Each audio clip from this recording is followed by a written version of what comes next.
warahmatullahi wabarakatuh. Nama saya Radimawati BRSPD. Saya sedang melaksanakan PPG dalam jabatan di LP3 Universitas Negeri Medan. Baiklah, saya akan melaksanakan PPL di mana PPL saya ambil di SMP Negeri 3 Simulu Barat, Aceh. Hari ini saya akan melaksanakan ujian praktek UKIN di kelas 91.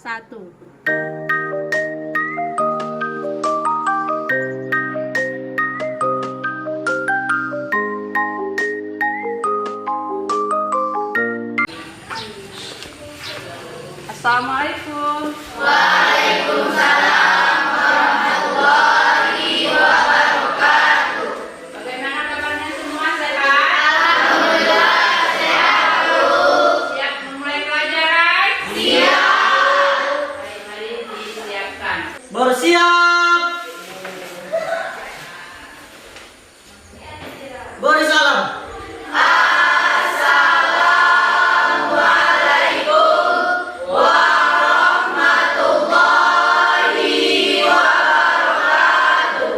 Waalaikumsalam warahmatullahi wabarakatuh. Ya, belum berdoa, kita dimulai. Tangan ke atas menggapai bintang, tangan ke samping burung yang terbang, tangan ke depan ikan berenang, rambut yang rapi siap berdoa, berputar-putar tangan diputar, lungkur-lungkur tangan digulung, ular melingkar di pagar bundar, kanan kiri atas bawah siap berdoa. Berdoa dimulai. A'udzubillahi minasyaitonir rajim. Bismillahirrahmanirrahim. Ya Allah, ya Tuhanku, tambahkanlah ilmu kepadaku dan berilah aku pengertian yang Baiklah, Ibu akan mengatur sini dulu ya. Amanatul Hikmah, Anugerah dari Man, Hadir, Bu. Aprilia Putri, Bu. Ya, hadir semua ya. Tidak ada yang tidak alfa, bagus sekali. Baiklah, hari ini akan mempelajari tentang unsur-unsur intrinsik cerpen. Sebelum kita memulai materi kita pada hari ini, Ibu ingin menanyakan tentang materi kita yang telah lalu, yaitu tentang cerpen. Siapa di sini yang tahu apa itu pengertian cerpen? Ya baik, coba Asura.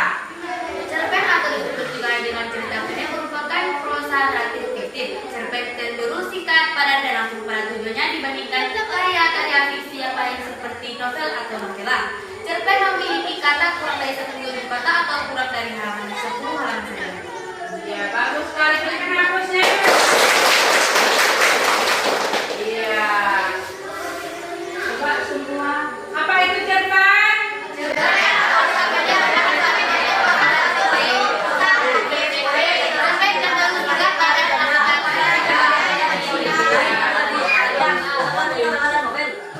Jadi cerpen adalah berbentuk narasi fiktif yang mengandung kata 10.000 kata. Jadi novel itu berbeda dengan cerpen.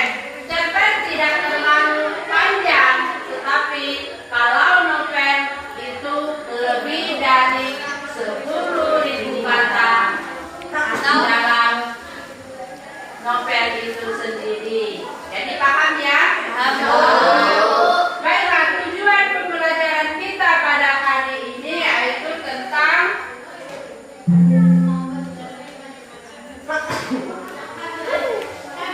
yang pertama sekali menganalisis unsur-unsur intrinsik cerpen, dan yang kedua yaitu menyimpulkan unsur-unsur intrinsik cerpen. Jadi itu tujuan pembelajaran kita pada hari ini. Baiklah, masuk kita kepada materi.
menciptakan keakraban daripada persahabatan. Itu bisa saja temanya. Nah, jadi berbeda dia dari judul yang kita tentukan. Terus yang kedua, Alur atau plot. merupakan clue tentang ada alur atau plot, yaitu jalan dari sebuah kisah cerita merupakan karya sastra. Secara garis besar, alur merupakan rujukan tahapan jalan cerita antara lain perkenalan yang lebih atau sebuah kesempatan motif tidak motif dan jadi alur itu yaitu jalannya sebuah cerita. Alur itu banyak, ada alur mundur, ada alur maju, dan ada alur flashback. Nah, bagaimana yang dikatakan alur maju? Contoh, misalnya kita membuat sebuah cerita.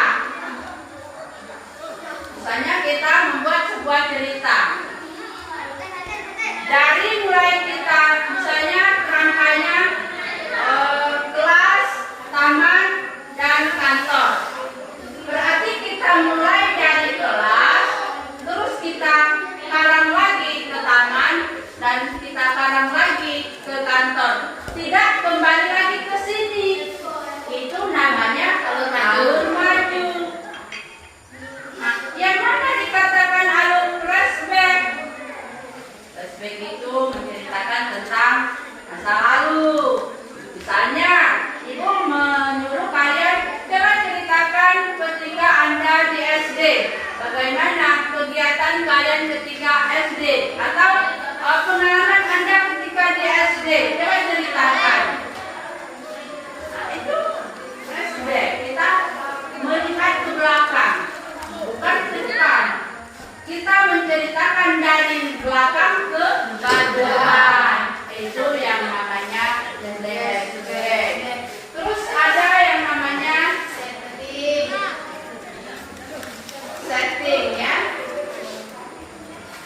Berkaitan dengan tempat, latar waktu, dan suasana dalam cerpen tersebut. Ya, jalan dari setting sangat berkaitan dengan tempat atau latar dan waktu. Jadi setting itu adalah tempat kejadian, tempat kejadian sebuah cerita, tempat kejadian di mana naskah itu dibuat. Misalnya kejadiannya di kelas, atau kejadiannya di pantai, atau kejadiannya di rumah. Nah, itu namanya latar batin ya. Nah, jadi ada latar tempat, ada latar waktu. Nanti ada tugas yang ibu berikan, kita bisa melihat di mana tempat kejadian itu, kapan waktunya, apakah malam, apakah siang. Itu semuanya ada nanti di dalam tugas. Terus yang berikutnya, tokoh dan pentokohan sama tidak? Bisa dipisahkan, bisa digabungkan. Kalau tokoh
tentang kisah-kisah persahabatan, kisah tentang percintaan atau cinta monyet, atau perkenalan yang merasa sama-sama suka begitu, tapi tidak berani mengungkapkan itu di dalam cerpen ya. Jadi amanatnya itu apa yang bisa kita tiru, apa yang bisa kita ambil, itulah amanat yang bisa kita ambil, kita tiru itu yang baik ya, bukan yang jelek. Yang jelek itu dibuang, yang baik itulah yang kita ambil, kita jadikan dasar hidup kita. Jadi itu yang namanya amanat.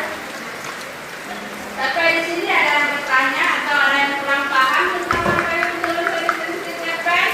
Sudah paham. Sudah semuanya ya? Sudah. Sebelum kita memulai tugas, Ibu ingin menanyakan tentang sebuah cerpen ya. Dan komedi.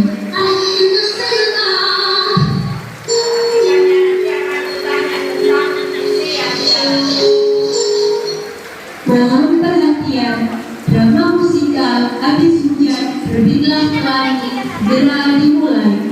Diambil dari kisah Ibu Kartini yang telah dipamerkan menjadi drama musikal perjuangan, romansa, dan komedi.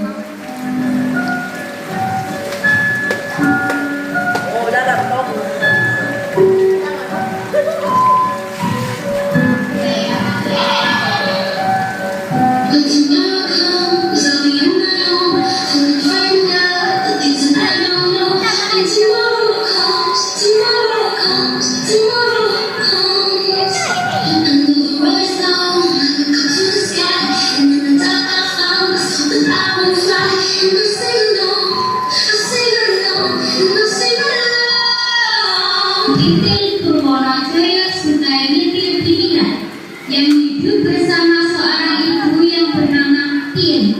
Awal cerita di tahun penjajahan Belanda 1930 di negara ini Sepenggal cerita tentang drama. Tentang drama apa yang Ibu tampilkan barusan?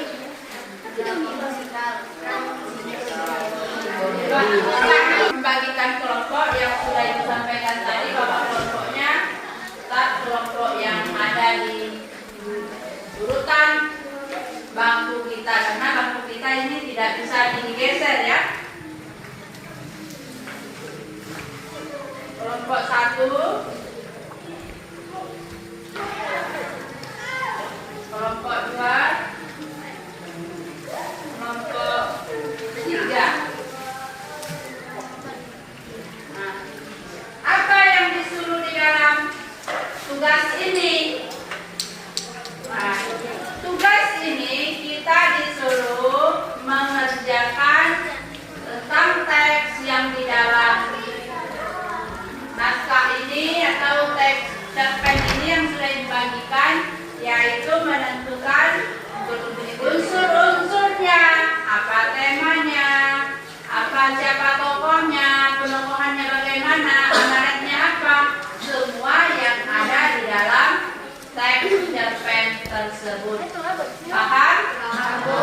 Ada yang kurang paham? Tidak ada.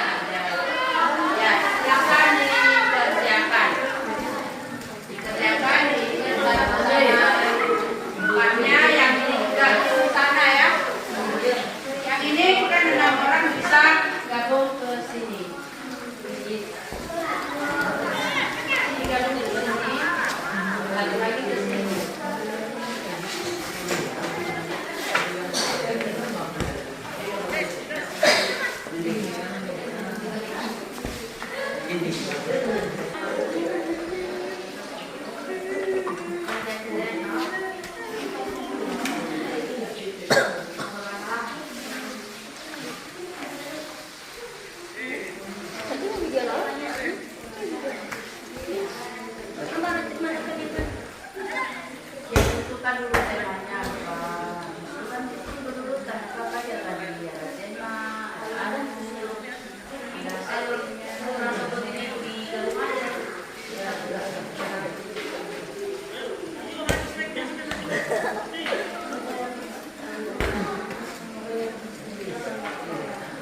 dikerjakan, itu kan ada tadi ya temanya.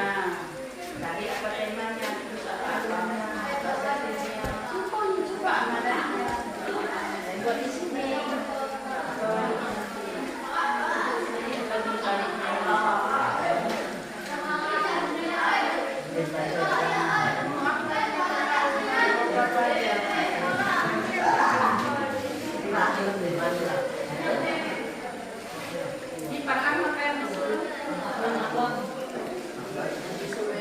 Tadi kan sudah dituliskan ada 7 ya, ada 7 yang kali 5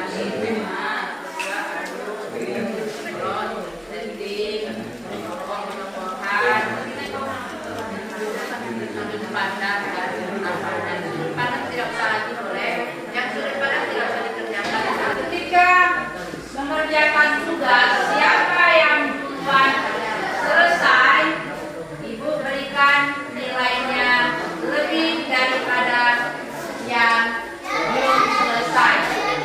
Kalau sudah selesai tepat waktu atau sebelum tepat waktu, berarti nilainya ada plusnya.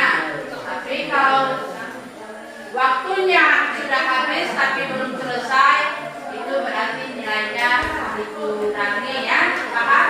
Berarti kelompok 2 sudah selesai, bagus sekali ya. Kelompok yang 1 dan 3 bagaimana kabarnya? Baik, ya dikerjakan terus, masih ada waktunya sedikit. Baiklah, yang kelompok 1 sudah, kelompok 2 sudah siap tadi ya? Ya, coba dipresentasikan. Baiklah, A'udzubillahiminasyaitonirrajim. Bismillahirrahmanirrahim.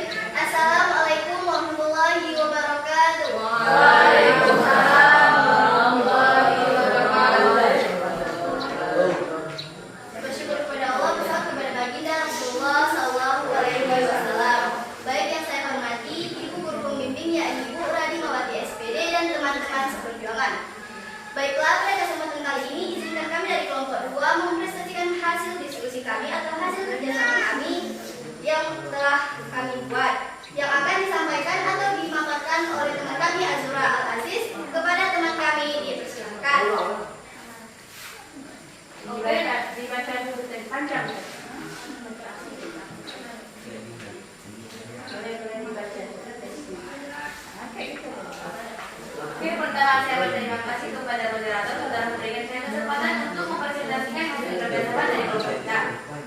Dengan mengucapkan Bismillahirrahmanirrahim. Assalamualaikum warahmatullahi wabarakatuh. Waalaikumsalam warahmatullahi wabarakatuh. Yang lain menanggapi ya dari pada kelompok 2 ya. Puji syukur kita kepada Allah, salawat serta salam kepada baginda Rasulullah sallallahu alaihi wasallam. Yang saya hormati guru pembimbing atau guru pembina Ibu Radimawati SPD dan teman-teman saya seperjuangan yang dapat berhadir pada kesempatan yang sangat berbahagia ini. Baiklah, saya mewakili dari kelompok 2 akan mempresentasikan hasil kerjasama kami. Terlebih dahulu saya akan membacakan jalan cerita yang berjudul Mengajarkan tentang Bersikap Rendah Hati. Cerita ini menceritakan tentang seorang anak yang bernama Fitri. Fitri adalah seorang siswa kelas 6 SD yang cerdas dan memiliki hati yang baik. Banyak teman di sekolahnya yang menyukainya karena sikap baiknya. Fitri selalu dikelilingi oleh teman-teman yang ingin berteman dengannya. Di sisi lain, ada seorang anak perempuan bernama Dita yang memiliki kepintaran tetapi bersikap sombong. Teman-temannya terbatas hanya pada Lisa dan Lili, 2 gadis kembar di sekolah mereka. Suatu hari, guru mereka mengumumkan bahwa akan ada sebuah lomba pidato 2 minggu mendatang.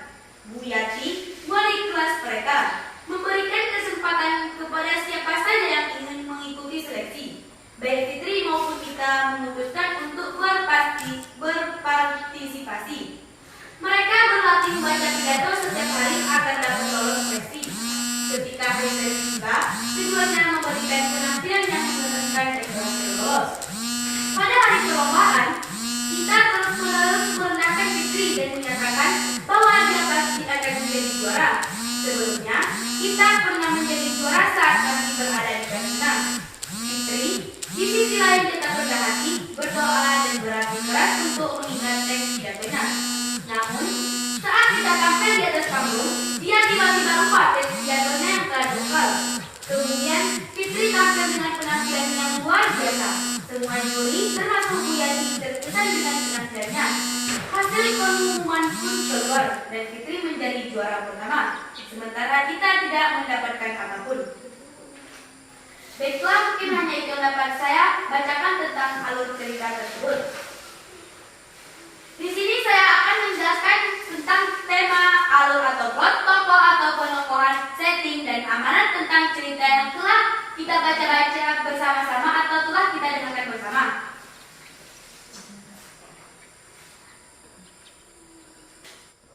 Yang pertama ada tema. Tema dari cerita tersebut adalah Fitri anak yang cerdas dan memiliki hati yang baik. Yang kedua ada alur atau plot, yang mana kami mengambil alur dan atau plot tersebut tentang munculnya konflik.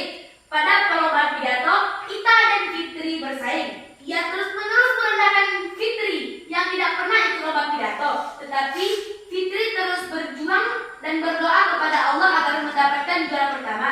Tetapi Ita malah merendahkan Fitri tersebut dan ia menetapkan bahwa dirinya yang akan menjadi juara tersebut. Dan ketiga ada tokoh atau penokohan. Ita menjadi antagonis, Fitri protagonis, Lili dan Lisa figuran, dan juga Bu Yati juga sebagai tokoh figuran. Yang keempat ada setting. Setting tersebut ada sekolah, kelas 6, dan kelas 5. Amanat yang bisa kita petik bersama-sama atau pesan yang bisa kita ambil dari cerita tersebut adalah walaupun kita mempunyai kelebihan yang lebih dari teman-teman kita atau mempunyai kepintaran, kita tidak boleh sombong atau kita tidak boleh merendahkan teman-teman kita. Yang mungkin teman-teman kita tersebut bisa lebih dari kita atau bisa mempunyai tingkatan yang lebih dari kita, karena di langit masih ada langit dan kita masih mempunyai saingan yang lebih berat atau kepintaran yang melebihi dari kita.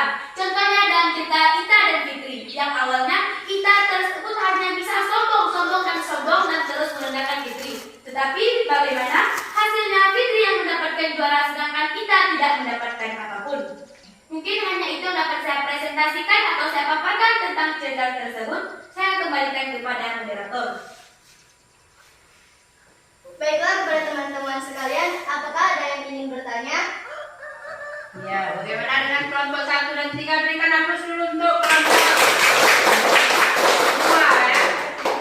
Mengajarkan tentang bersikap rendah hati. Ya, judulnya mengajarkan tentang bersikap rendah hati. Nah, di sini dapat kita simpulkan bahwa kita janganlah selalu merendahkan orang apabila kita punya kelebihan. Belum tentu kelebihan itu berpihak kepada kita, karena kita seringnya mengejek teman, oh itu pasti tidak bisa, oh pasti dia tidak bisa, tidak ya seperti itu. Jadi kalau dia mau berusaha, bagaimanapun dia berusaha berdoa terus, akhirnya dia bisa mengalahkan kita. Nah, baiklah, materi kita tentang hari ini bagaimana, sudah paham semua? Paham. Apa itu tema?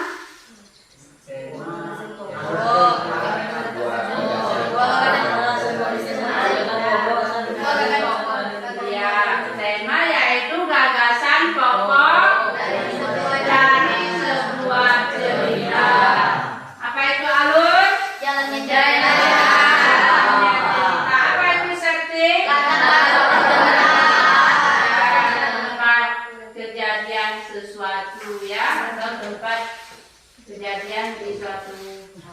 Nah, sekarang kegiatan yang kita buat ini selalu berkaitan dengan kehidupan kita. Bagaimana tentang cerpen itu? Cerpen itu juga kita alami di kehidupan kita, diceritakan di kehidupan kita. Walaupun yang membuat naskah itu dia Bening. menuliskan,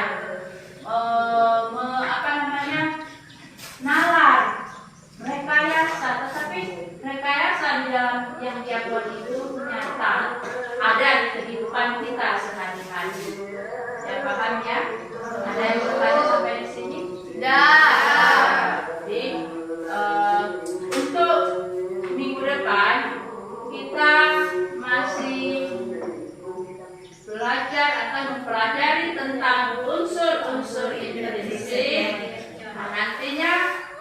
Ada tugas yang Ibu berikan yaitu tugas kelompok, yaitu tentang membuat naskah cerpen itu menjadi sebuah naskah drama. Cerpen itu boleh kalian cari di luar, apapun cerpennya, terus kalian ubah menjadi sebuah naskah drama seperti yang ditampilkan tadi di video. Nantinya akan kita tampilkan di depan kelas, lengkap dengan memakai pakaian menurut tokoh masing-masing. Paham ya? Paham. Bismillah. Baiklah, hari ini Ibu akhiri. Assalamualaikum warahmatullahi wabarakatuh. Waalaikumsalam warahmatullahi wabarakatuh.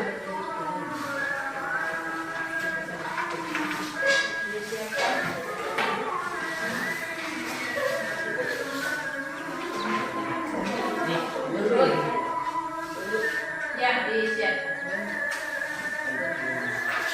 Bersiap. Beri salam.